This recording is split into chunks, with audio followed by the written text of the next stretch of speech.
WOD numéro 4 individuel, le parcours d'obstacles. À la place des yokes, il y aura des buzzers. Votre point de départ sera le fait d'appuyer sur le buzzer. Dès que vous avez buzzé, vous pouvez partir.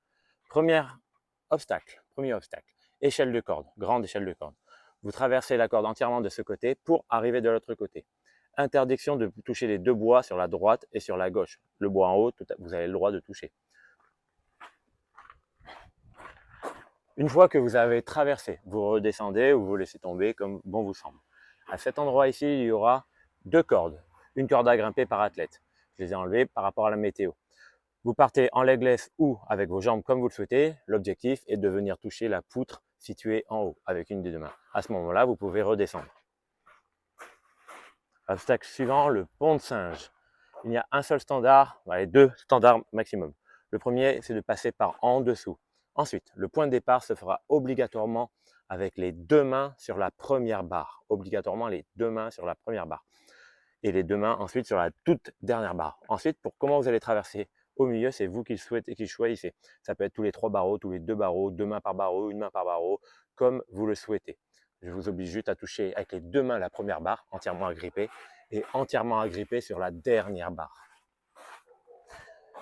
Quatrième obstacle, le mur d'assaut avec corde. On attrape une corde, on met ses pieds en appui contre le mur pour venir monter au-dessus de la barre en galva, pour ensuite venir traverser comme les selles de chien. À partir de ce moment-là, on se laisse glisser contre le mur et on arrive en bas. Une fois arrivé en bas, on tape un petit sprint sur un mur d'assaut incliné, rien de bien compliqué, mais il peut glisser avec ces intempéries. On monte par-dessus, passage en barrage, on arrive en bas. Directement en bas, petit mur d'assaut, on arrive comme un muscle-up, comme la planche par exemple, on donne un coup d'appui contre le mur pour venir passer par-dessus. On arrive en bas, dessus, dessous, dessus, dessous. Sur les obstacles hauts, vous êtes obligé de passer au-dessus. Les obstacles bas, vous êtes obligé de passer en dessous, dessus, dessous. Il nous reste là le dernier obstacle.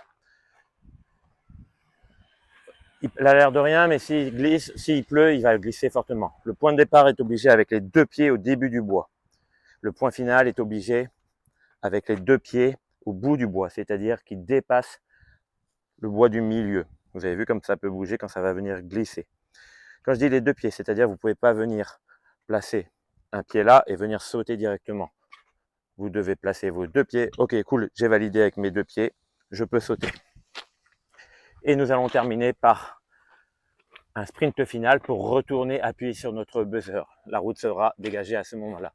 Votre chrono sera donc le temps qui sera affiché sur votre buzzer. Petite addition pour le parcours d'obstacles, ce sera un temps limite de 3 minutes. Vous avez 3 essais à chaque fois, 3 réels essais à chaque fois pour passer l'obstacle. Ce sont des réels essais, c'est-à-dire que vous ne pouvez pas dire « Oh, lui, il va être trop dur, je vais faire semblant de le faire, etc. etc. » Si mes juges disent que vous n'avez pas été convaincant dans l'essai, ça ne compte pas, vous devez réussir à tenter 3 fois. Au bout de 3 échecs, ou du moins 3 réelles tentatives, vous pouvez effectuer 10 burpees classiques pour venir avancer à l'obstacle suivant. Bonne chance.